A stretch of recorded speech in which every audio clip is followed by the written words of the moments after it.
अस्सलाम वालेकुम, मैं हूं रेहान तारिक और आप देख रहे हैं दस्तक। मुल्क की सियासत एक बार फिर ऐसे मोड़ पर खड़ी नजर आ रही है जहां सड़कों की सियासत, जलसे, जुलूस और एहतजाजी तहरीकें मरकज़े निगाह बन चुकी हैं। तहरीक इंसाफ ने 8 फरवरी को मुल्क गिर एहतजाज का ऐलान करके सियासी दर्जा हरारत एक मरतबा फिर बढ़ा दिया है। लेकिन असल सवाल ये नहीं है कि एहतजाज होगा या नहीं, बल्कि असल सवाल ये है कि यह एहतजाज अमली तौर पर किस हद तक मौसर, ताकतवर और फैसला कुन साबित हो सकेगा। अगर हालिया महीनों में तहरीक इंसाफ की अवामी ताकत का जायज़ा लिया जाए तो एक वाज़े खला नज़र आता है। पार्टी ने कई बार अडयाला जेल के बाहर एहतजाजी कॉल दी, मरकज़ी क़यादत मौजूद थी, मीडिया की तवज्जो भी हासिल थी, लेकिन इसके बावजूद आवाम की वो तादाद सड़कों पर नज़र नहीं आई जिसकी बुनियाद पर किसी बड़ी तहरीक की उम्मीद बांधी जा सके। यही वजह है कि बाज़ सियासी हलकों के नज़दीक अडयाला जेल के बाहर आवाम को मुतहर्रिक ना कर पाना दरअसल तहरीक इंसाफ की मौजूदा सियासी कमज़ोरी की अलामत बन चुका है। यही वजह है कि अब यह तासुर गहरा हो रहा है कि जब एक मखसूस मकाम पर महदूद हदफ के साथ आवाम इकट्ठी नहीं हो पा रही तो फिर 8 फरवरी जैसे मुल्क गिर एहतजाज में गैर मामूली तादाद कैसे मुतहर्रिक होगी। इस सूरत हाल में एक और नहायत अहम अंसर बसंत फेस्टिवल का भी है। जैसा कि पंजाब हुकूमत ने तकरीबन 2 दहाइयों बाद बसंत को दोबारा बहाल करने का ऐलान किया है और 6 से 8 फरवरी तक लाहौर में बसंत के हवाले से तकरीबात होने जा रही हैं। ऐसे में बरसों बाद शहरियों को ये मौका मिल रहा है कि वो एक इज्तिमाई त्यौहार मनाएं, खुशी और तफरी का इजहार करें और मामूल की ज़िंदगी से हट कर कुछ लम्हे गुजारें। ऐसे में ये सवाल फितरी तौर पर पैदा होता है कि क्या आवाम बसंत जैसे समाजी और सकाफती त्यौहार को छोड़कर सियासी एहतजाज में शरीक होने को तरजीह देंगे। ज़मीनी हकीकत यह है कि आम शहरी अमूमन एहतजाज से ज़्यादा तफरी, त्यौहार और रोज़मर्रा मसरूफियात को तरजीह देते हैं, ख़ास तौर पर ऐसे वक्त में जब एहतजाज के नताइज गैर यकीनी हों। यही वजह है कि बसंत बराह रास्त तहरीक इंसाफ के एहतजाज को मुतासिर करने वाला एक बड़ा फैक्टर बनकर सामने आ सकता है, ख़ास तौर पर पंजाब में जहाँ से किसी भी मुल्क गिर तहरीक को असल ताकत मिलती है। दूसरी जानिब सियासी सतह पर वज़ीर आज़म और वज़ीर आला KP के सुहेल आफरीदी की मुलाकात हुई और फिर उस मुलाकात को बड़ा अहम गर्दाना गया। इस मुलाकात के बाद ये तासुर पैदा हुआ कि शायद वफाक और खैबर पख्तूनख्वा हुकूमत के दरमियान जारी कशीदगी में कुछ कमी आएगी और मामलात किसी हद तक नॉर्मलाइज होंगे, लेकिन ये उम्मीद ज़्यादा देर तक बरकरार ना रह सकी। और उस मुलाकात के अगले ही रोज़ यानी आज वज़ीर आला सुहेल आफरीदी ने एक तकरीब से खिताब करते हुए ना सिर्फ वफाक पर सख्त तनकीद की बल्कि ये भी कहा कि वफाक उनके साथ सौतेली माँ जैसा सलूक कर रहा है और पंजाब में हाल ये है कि PTI सियासी सरगर्मियाँ भी आज़ादाना तौर पर नहीं कर सकती। वज़ीर आला KP के ने इस मुतालिक क्या कहा, ज़रा उसकी एक झलक आपको दिखाता हूँ। आप पंजाब की हालत देखें, वहां पर बिल्कुल सेवन मार्शल लॉ है। पाकिस्तान तहरीक इंसाफ का झंडा नहीं लहरा सकते। हमारे पंजाब के MNAs ये कह रहे थे कि वहां पर हमारे जो सिक्योरिटी गार्ड्स हैं उनसे बंदूक ले लेते हैं और लाइसेंस का कोड होता है वो टेम्पर कर देते हैं। जो गाड़ियां ले ली जाती हैं उनका चेसिस नंबर वो टेम्पर कर लेते हैं। हम भी चाहते हैं, सब चाहते हैं कि दहशतगर्दी खत्म हो, कि वफाक हमारे साथ सौतेली माँ जैसा सलूक कर रहा है और हमारे हकूक पर डाका डाल रहा है। जब 4,758 अरब रुपए खैबर पख्तूनख्वा को मिलेंगे तो फिर हम क्या क्या नहीं कर सकते। अब वज़ीर आला सुहेल आफरीदी के बयान से 2 मतलब निकलते हैं। पहला मतलब ये कि वज़ीर आज़म और वज़ीर आला की मुलाकात महज एक रस्मी सियासी अमल थी जिससे वफाक और सूबे के ताल्लुकात में कोई बुनियादी तब्दीली नहीं आई, यानी सियासी कशीदगी अपनी जगह बरकरार है। दूसरा और ज़्यादा अहम पहलू यह है कि ख़ुद वज़ीर आला खैबर पख्तूनख्वा ये एतराफ़ कर रहे हैं कि पंजाब में तहरीक इंसाफ के लिए सियासी गुंजाइश महदूद है। सियासी तौर पर देखा जाए तो ये दरअसल तहरीक इंसाफ की सबसे बड़ी कमज़ोरी का खुला एतराफ़ है, क्योंकि पंजाब वो सूबा है जहाँ से किसी भी कौमी तहरीक को असल अवामी क़ुव्वत मिलती है। इसी तनाजुर में PTI के अंदर होने वाली एक और बहस भी काबिल तवज्जो है। जैसा कि हालिया पार्टी इजलासों में तजवीज़ सामने आई थी कि पार्टी को एहतजाज 8 फरवरी से पहले शुरू कर देना चाहिए, जिसका आगाज़ खैबर पख्तूनख्वा से होना चाहिए। गो कि ये तजवीज़ मुस्तरद कर दी गई, लेकिन इस तजवीज़ का सामने आना ख़ुद इस बात की अलामत है कि पार्टी के अंदर ये सोच मौजूद है कि तहरीक इंसाफ अब अपनी असल अवामी ताकत सिर्फ खैबर पख्तूनख्वा में ही दिखा सकती है। यानी पार्टी ख़ुद भी इस खदशे का शिकार है कि पंजाब में वो इस सतह की मोबिलाइजेशन नहीं कर पाएगी जिसकी एक कौमी तहरीक के लिए ज़रूरत होती है। यही वजह है कि बैरिस्टर गौहर के बयानात में भी एक तरह से गैर यकीनी की कैफियत झलकती है। वो कहते हैं कि 8 फरवरी का एहतजाज हर सूरत होगा और भरपूर होगा, लेकिन साथ ही वो ये भी कह रहे हैं कि इसकी कामयाबी आवाम पर है। इस वक्त पाकिस्तान तहरीक इंसाफ के रहनुमा अमजद खान न्याजी साहब ने हमें टेलीफोन लाइन पर ज्वाइन किया। अस्सलाम वालेकुम न्याजी साहब, बहुत बहुत शुक्रिया आपके वक्त के लिए। न्याजी साहब, सबसे पहले तो बड़ा सादा सा सवाल है, गुज़श्ता रोज़ जब वज़ीर आला KP की और वज़ीर आज़म की मुलाकात हुई तो ये इम्कान पैदा हुआ कि शायद बर्फ़ पिघलेगी, मामलात बेहतर होंगे, बातचीत का दरवाज़ा खुला है, लेकिन आज ही जब सुहेल आफरीदी साहब एक बार फिर वफाक पर खुलकर गरजे बरसे हैं तो यूँ लगता है कि जैसे वो रस्मी सी मुलाकात थी और रस्मन मुलाकात हो गई है, इससे ज़्यादा कुछ भी नहीं। बिस्मिल्लाहिर्रहमानिर्रहीम। वो मुलाकात इंतजामी हवाले से थी, दहशतगर्दी के हवाले से थी, सूबे के लिए जो मसाइल दरपेश थे उसके हवाले से थी। कोई सियासी मुलाकात नहीं थी। सियासी मुलाकात किसी और रंग में होती, किसी और ढंग में होती।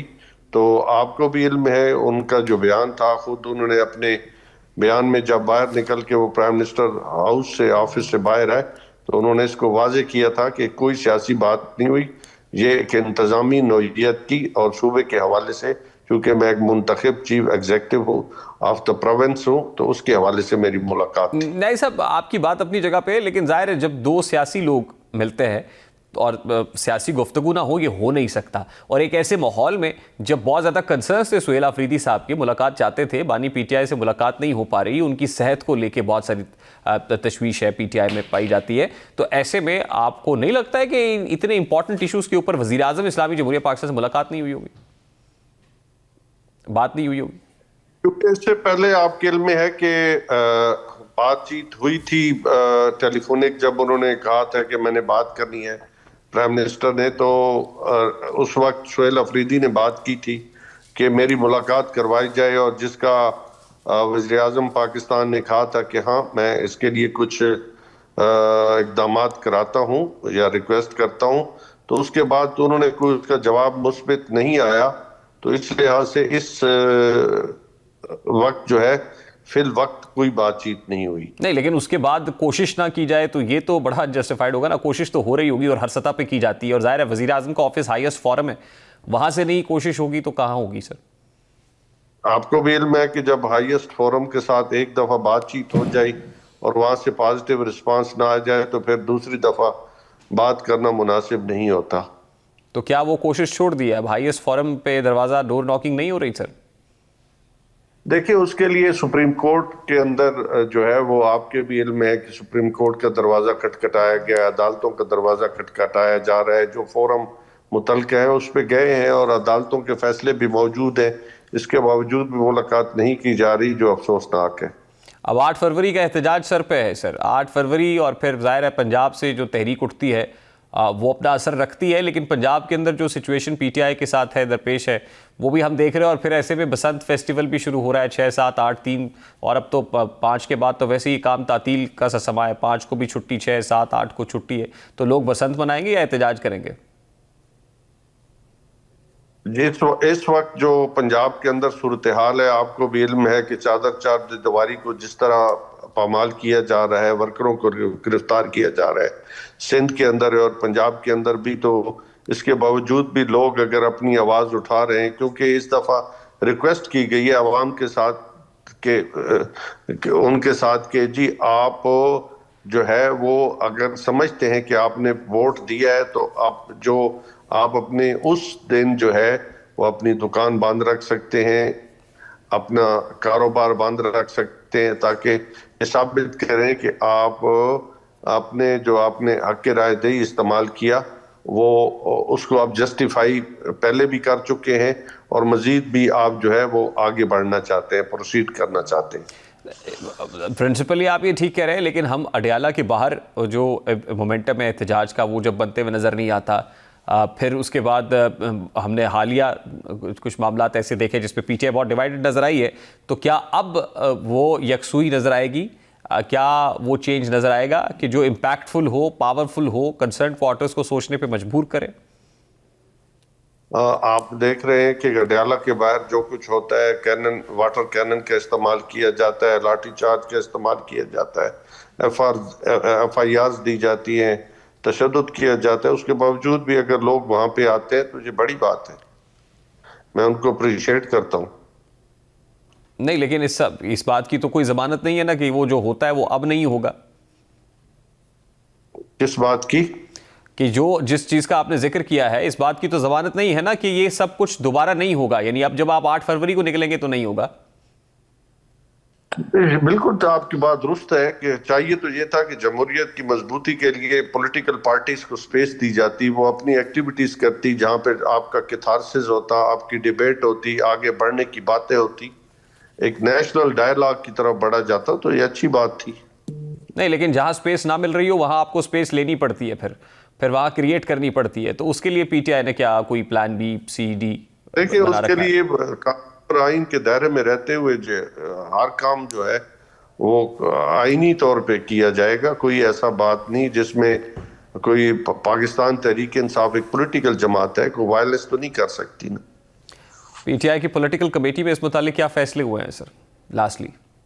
इसके लिए उसके लिए गौर खोज जारी है, अभी टाइम बाकी है काफी दिन, तो हर चीज जो है वो वक्त के साथ साथ सामने लाई जाएगी।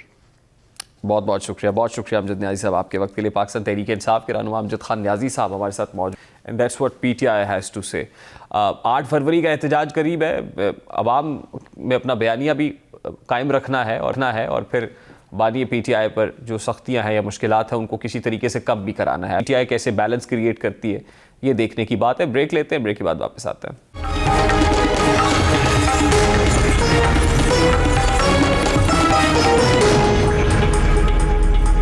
अमरीकी महकमा इंसाफ की जानिब से 30 जनवरी को जारी की जाने वाली दस्तावेज़ात, जिन्हें मजमूई तौर पर एप्स्टेन फाइल्स कहा जा रहा है, इस वक्त आलमी सतह पर सबसे ज़्यादा ज़ेर बहस कानूनी और सियासी मौजू बन चुकी हैं।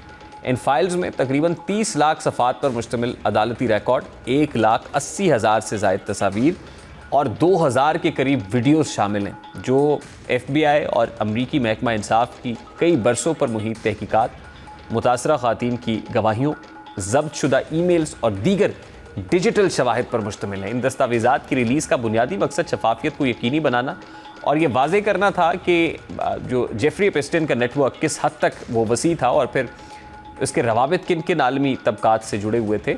अब इस मामले में मरकज़ी किरदार जो है जेफरी, अगर उसकी बात की जाए तो वो एक अमरीकी सरमायाकार और फाइनेंसर था जो बज़ाहिर न्यूयॉर्क और दीगर बड़े शहरों के एलीट हलकों में नुमाया हैसियत रखता था। जेफरी के ताल्लुकात उमरा और सियासतदानों से थे और एलीट क्लास के लोग जिनसी जराइम के लिए नहीं बल्कि नेटवर्किंग और रिलेशनशिप बिल्डिंग के लिए उसकी महफिलों में जाते थे। और उसने दर्जन आइलैंड्स में जो वर्जन आइलैंड उस वहाँ पे 2 जजीरे भी ख़रीदे हुए थे जिनमें महाफिल होती थी। उस पर इल्ज़ाम था कि वो कम उम्र लड़कियों को जिनसी इस्तेहसाल के लिए इस्तेमाल करता था और एक मुनज़्ज़म नेटवर्क के ज़रिए फहाशी का अड्डा चलाने में मुलव्विस था। एप्स्टेन के ख़िलाफ़ पहला बड़ा मुकदमा 2008 में सामने आया था, लेकिन उस वक्त वो एक मुतनाज़ा प्ली बार्गेन के ज़रिए निस्बतन हल्की सज़ा हासिल करके बच निकलने में कामयाब हुआ था। लेकिन फिर बाद में 2019 में उसे दोबारा गिरफ़्तार किया गया और उस पर वफाकी सतह पर संगीन इल्ज़ामात आयद किए गए। ताहम इसी साल जेल में उसकी मौत वाक़ हुई, जिसे सरकारी तौर पर ख़ुदकुशी करार दिया गया। इसके बाद उसकी करीबी साथी गैलन मैक्सवेल को 2022 में 20 साल की कैद सुनाई गई, क्योंकि अदालत ने यह साबित कर दिया था कि वो एप्स्टेन के नेटवर्क में अमली किरदार अदा कर रही थी। अब एप्स्टेन फाइल्स में सबसे ज़्यादा तवज्जो इस पहलू ने हासिल की है कि इनमें दुनिया भर की दर्जनों मारूफ शख्सियात के नाम मौजूद हैं और इनमें साबिक अमरीकी सदर bill Clinton, George Bush senior, मौजूदा अमरीकी सदर डोनाल्ड ट्रंप और उसके साथ साथ साबिक वज़ीर ख़ारजा हिलरी क्लिंटन, माइक्रोसॉफ्ट के बानी बिल गेट्स, टेस्ला के सरबराह एलॉन मस्क, बरतानवी शाही ख़ानदान के शहज़ादा एंड्रयू, मुख्तलिफ यूरोपीय सफारतकार और कई बैनुल-अक़वामी कारोबारी शख्सियात शामिल हैं। फिर इसी तरह एप्स्टेन फाइल्स के एक ईमेल रेफरेंस में भारतीय वज़ीर आज़म नरेंद्र मोदी का नाम भी सामने आया है, जिसमें उनके 2017 में इसराइल के सरकारी दौरे का जिक्र था। इसके अलावा इन फाइल्स में पाकिस्तान से भी 2 नुमाया सियासी नाम सामने आए, जिनमें बानी पीटीआई और साबिक वज़ीर ख़ारजा शाह महमूद कुरैशी शामिल हैं। इन दोनों शख्सियात का जिक्र एक सफारती नौइयत की ईमेल में आया है, जिसमें यह बताया गया है कि जेफरी एप्स्टेन को एक ऐसी बैनुल-अक़वामी तकरीब में शिरकत की इजाज़त दी गई थी जिसमें मुख्तलिफ ममालिक के वज़राए ख़ारजा और आला सफारतकार शरीक थे। ताहम इसी ईमेल में कहीं ये बात साबित नहीं हुई कि बानी पीटीआई या शाह महमूद कुरैशी का एप्स्टेन से कोई ज़ाती या गैर कानूनी ताल्लुक़ था, बल्कि ये महज एक रस्मी सफारती तकरीब का हवाला है। कानूनी नुक्ता नज़र से देखा जाए तो अब तक सिर्फ जेफरी एप्स्टेन और उसकी साथी गैलन मैक्सवेल के ख़िलाफ़ जुर्म साबित हुआ है, जबकि बाकी तमाम शख्सियात के ख़िलाफ़ ना कोई फ़र्द जुर्म आयद की गई है और ना ही किसी अदालत ने उन्हें मुजरिम करार दिया है। इसके बावजूद बाज़ अफराद को सियासी और समाजी दबाव के तहत ओहदों से इस्तीफ़ा देना पड़ा, जैसे बरतानवी शहज़ादा एंड्रयू से शाही खिताबात और बरात वापस ले ली गई, जबकि चंद सफारती और तालीमी शख्सियात ने भी अपनी साख बचाने के लिए ओहदे छोड़ दिए। ये तमाम फ़ैसले कानूनी नहीं बल्कि अखलाकी और समाजी दबाव के नतीजे में सामने आए, जबकि बिल क्लिंटन और हिलरी क्लिंटन के हवाले से एप्स्टीन फाइल्स में कई हवाला जात मौजूद हैं। बिल क्लिंटन के बारे में ये बात सामने आई है कि उन्होंने माजी में एप्स्टीन के निजी तैयारे पर कुछ सफ़र किए थे और बास समाजी तकरीबात में शिरकत की थी, ताहम उनके खिलाफ किसी किस्म का मुजरिमाना इल्ज़ाम साबित नहीं हुआ।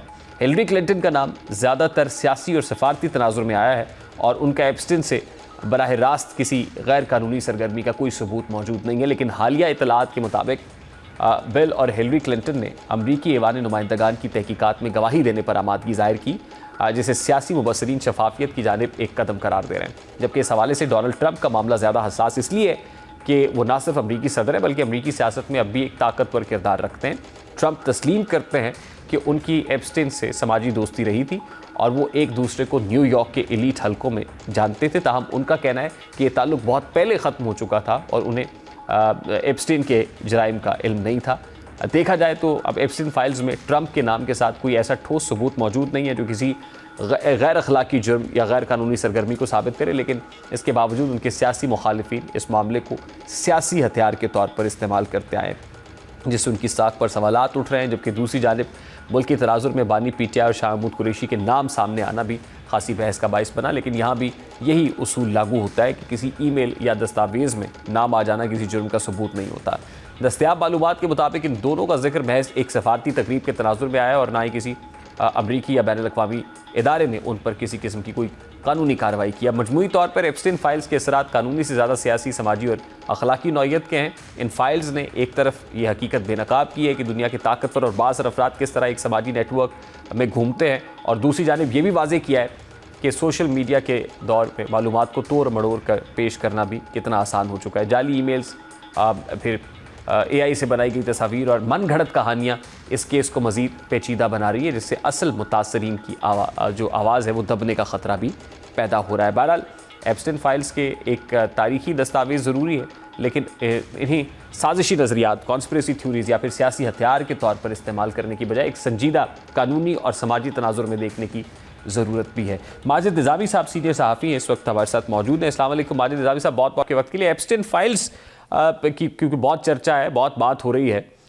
ये वक्त बड़ा इंपॉर्टेंट है और फिर फाइल्स का जो सोर्स है इन पर्टिकुलर वो सामने आना, मैं चाहता हूँ ज़रा इसके ऊपर थोड़ा सा रोशनी डाली जाए कि इसके ताने बाने एक्चुअली कहाँ से मिलते हैं और फिर इससे क्या मकसद अचीव करने की कोशिश की गई। जी बहुत शुक्रिया। इस वक्त ये मामला इसलिए अभी खबरों में है, उसकी वजह यह है कि इसके बहुत से ऐसे पहलू हैं जो मुल्क में और बैनुल-अक़वामी दुनिया के अंदर बहुत से मामलात पर असरअंदाज हो रहे हैं। मिसाल के तौर पे एक ऐसा शख्स के जिसका ताल्लुक, जिसकी दोस्तियां कारोबारी अफराद से भी थी, बिलियनर्स के साथ भी थी, पॉलिटिशियंस के साथ भी थी, इसी तरह इंटेलेक्चुअल्स के साथ भी थी, तो ये एक ऐसी नेटवर्किंग को जाहिर करता है कि जिस नेटवर्किंग में शामिल होने के लिए लोग बहुत तगोदो करते हैं। और इसी वजह से हम ये देख रहे हैं कि जैसे जैसे चीजें सामने आ रही हैं तो उसमें हमें उसके ताल्लुकात की हसासियत और अहमियत दोनों का पता चलता है। और इसमें जो काबिल तारीफ बात है वो ये है कि जिसको हम ट्रांसपेरेंसी के लेंस से देखते हैं कि आखिर ये फैसला किया गया कानून को सामने रखते हुए कि ये तमाम चीजें जिसमें कुछ चीजों को इख्फा में रखा जा रहा है, लेकिन उसके बावजूद बाकी जितनी भी चीजें हैं उनको अवाम के सामने लाया जाए और उसकी जो भी डिटेल्स हैं उन पे बात होनी चाहिए। तो अगरचे ये काफी देर से हुआ है, लेकिन चूंकि वहां के जस्टिस डिपार्टमेंट की जानिब से ये किया जा रहा है, तो मैं समझता हूं कि ये वो एक पहलू है जिसकी तारीफ होनी चाहिए, जिसको सराहना चाहिए कि ये सारा मामला ओपन किया जा रहा है, जिसके अंदर बहुत बड़े बड़े नाम भी हैं। इसके बावजूद इससे पहलू तही नहीं की जा रही, उसको किसी नेशनल इंटरेस्ट के नाम पे नहीं दबाया जा रहा, या सिक्योरिटी का जो एक वर्ड पूरी दुनिया में 9/11 के बाद यूज किया जाता है उसकी आड़ नहीं ली जा रही, बल्कि इसको ओपनली आवाम के सामने लाया जा रहा है। इसीलिए थर्ड वर्ल्ड में और बाकी डेवलपिंग कंट्रीज में बैठ के लोग इसके ऊपर डिस्कशन कर रहे हैं। We need to look into this कि ये सब मुरतब कहाँ हुआ, कैसे हुआ, कंपाइलेशन कब हुई, क्यों हुई, एजेंडा क्या था, टारगेट क्या था इसको करना, बुनियादी तौर पे क्या मकसूद था। जरा इसका पर्सपेक्टिव मैं चाहता हूँ ये भी जरा खुलकर सामने आना चाहिए। जी बिल्कुल, उसमें जो बड़ी वजह है वो ये है कि वहां पर जिस तरीके से जो नेटवर्किंग है या पार्टीज हैं, उसके साथ साथ दीगर जो मामलात हैं जिसके अंदर बहुत ज्यादा ऐसी चीजें हैं कि जो आईनी और कानूनी नहीं थी, गैर अखलाकी मामलात के जुमरों में आती थी, उनकी वजह से ये चीज इस वक्त ज्यादा जेर बहस है कि एक नेटवर्किंग तो बिल्कुल जायज काम है और अमेरिका के अंदर फर्म्स भी मौजूद हैं जिनको आप पेमेंट करते हैं और वो आपके लिए मखसूस लॉबिंग करती हैं, लेकिन उसकी बुनियाद पर कुछ ऐसे गैर अखलाकी काम करना जो ममनू है, बल्कि उनसे कराहत भी महसूस होती है। तो ये वो चीजें हैं कि जिसकी वजह से इसको ज्यादा डिस्कस किया जा रहा है कि वो जो एक उसकी डार्क साइड है या जो एक उसकी एक ऐसी पिक्चर है जो आवाम के सामने नहीं थी। सरगोशियों में या गपशप में तो ये चीज डिस्कस होती थी, लेकिन क्रेडिबल सोर्सेज की जानिब से, हुकूमत की जानिब से जब ये चीज सामने आ रही है तो उससे पता चलता है कि एक ऐसा चेहरा भी है जो छुपाया जाता है और वो ज्यादा करी और मकरू चेहरा है जिसकी वजह से इस पूरे के पूरे इशू के ऊपर सवालिया निशान है। फिर इसी तरह जिन हालात में उसकी मौत हुई है उसके ऊपर भी बहुत से लोग सवाल उठा रहे हैं कि क्या वाकई वो खुदकुशी थी या इस हवाले से भी कुछ ना कुछ प्लान किया गया कि जितने बड़े इंकशाफात हो रहे हैं इनको सामने रखते हुए क्या कुछ लोगों को, उनकी क्रेडिबिलिटी को, उनकी पर्सनैलिटीज को खतरा था, तो जिससे अवॉइड करते हुए उसको मंजरे आम से हटा दिया गया। तो ये इस तरह के क्वेश्चन इसलिए चल रहे हैं, इसका मैग्नीट्यूड बहुत बड़ा है। क्या कुछ मजीद डिटेल्स जो मजीद होशरुबा इंकशाफात होने के भी इम्कानात मौजूद हैं या आपको लगता है, और फिर अगर यहाँ तक ही मामला रहता है तो फिर इसके क्या इम्प्लीकेशंस हो सकता है? जी बिल्कुल, इसके अंदर भी बहुत सी चीजें सामने आना बाकी हैं और मिसाल के तौर पे जिस तरह से इमरान खान का या शाह महमूद कुरैशी का नाम सामने आया, तो वो जो उसकी तफसीलात हैं वो बड़ी इंटरेस्टिंग है कि वो ईमेल पे किसी से बात की जा रही है जिसके अंदर पाकिस्तान, ईरान, तुर्की, रूस की जो पॉलिटिक्स है उसको डिस्कस किया जा रहा है और उसके अंदर इमरान खान का जिक्र आता है और वो भी इस अंदाज में आता है कि मुझे लगता है कि इमरान खान तैयब उर्दुगान से ज्यादा खतरनाक हो सकता है हमारे लिए, या इवन खामिनाई जो ईरान के बड़े लीडर हैं उनकी जो परसेप्शन है या उनकी जो पर्सनैलिटी है वो भी डिस्कस की जा रही है। तो उसके अंदर इमरान खान का नाम आता है और वो फिर एक दूसरे से जब बात करते हैं तो वो ये कहते हैं कि अच्छा वो जो क्रिकेटर रहा है या खिलाड़ी रहा हुआ है, तो इस कॉन्टेक्स्ट में जो उनकी एक पॉलिटिकल डिस्कशन है तो उसके अंदर ये इमरान खान का नाम उस तरह से सरफेस पे आया है, जबकि शाह महमूद कुरैशी का जो नाम है वो थोड़े से मुख्तलिफ मंजर में है और वो ये है कि जो पॉलिटिकल मुलाकातें हैं वज़राए खारजा की उसके हवाले से वो डिस्कस किया गया है। तो ये दोनों बातें इस चीज का पता देती हैं कि हमें कुछ चीजें महसूस नहीं हो रही होती, लेकिन बहुत से पावरफुल कॉरिडोर्स के अंदर ताकतवर हलकों में कुछ चीजें डिस्कस हो रही होती हैं और लोगों के बारे में बात की जा रही होती है और ये तफसील जानी जा रही होती है कि कौन क्या कर सकता है, उसका एनालिसिस किया जा रहा होता है, उनको किस तरह से टैकल करना है, डील करना है या इवन काउंटर करना है, ये बात भी हो रही होती है। तो ये एक मिक्सचर है जिसमें पॉलिटिक्स भी है, जिसमें क्राइम भी है, जिसमें वल्गैरिटी भी है और ये उसका एक ऐसा कॉम्बिनेशन है कि जो लोगों को मालूम तो था लेकिन क्रेडिबिलिटी के साथ और गवर्नमेंट की स्ट्रेंथ के साथ ये चीजें जो सामने आई हैं, तो इसलिए इनकी हसासियत में इजाफा हुआ। बहुत शुक्रिया माजिद निज़ामी साहब आपके वक्त के लिए। माजिद निज़ामी साहब हमारे साथ मौजूद थे। एक ब्रेक लेते हैं, ब्रेक के बाद वापस आते हैं।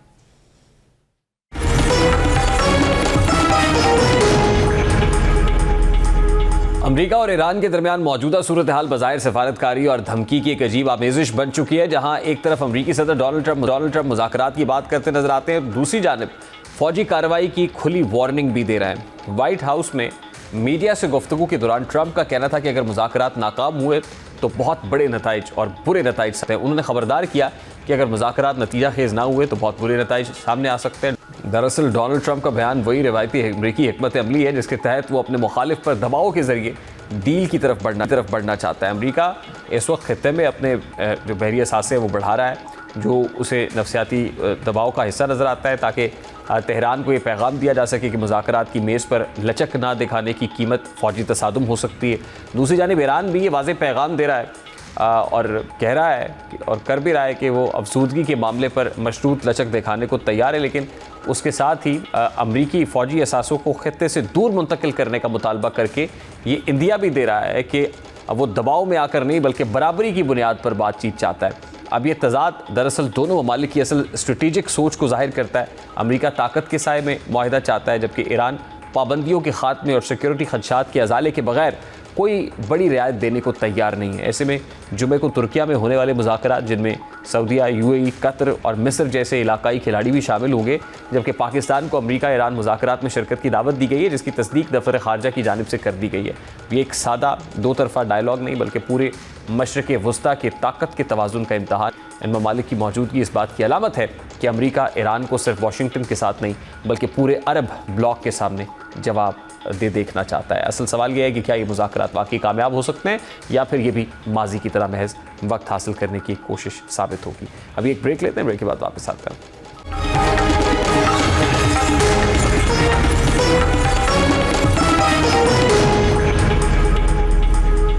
लाहौर में बसंत फेस्टिवल के मौके पर पतंगबाजी एक बार फिर शहरियों की तवज्जो का मरकज़ बन चुकी है। कई बरसों बाद बसंत की सरगर्मियों में वाज़ेह तेज़ी देखी जा रही है और शहर के मुख्तलिफ इलाकों में पतंगे उड़ाने का जोशो खरोश नुमाया है। गो के नाकिदीन बसंत की बहाली पर तनकीद भी कर रहे हैं और आज वज़ीर आला पंजाब मरियम नवाज़ ने बसंत मॉनिटरिंग ग्रुप से गुफ्तगू करते हुए बसंत की बहाली की वजूहात बताई। मरियम नवाज़ ने क्या गुफ्तगू की, ज़रा सबसे सामने रखता है।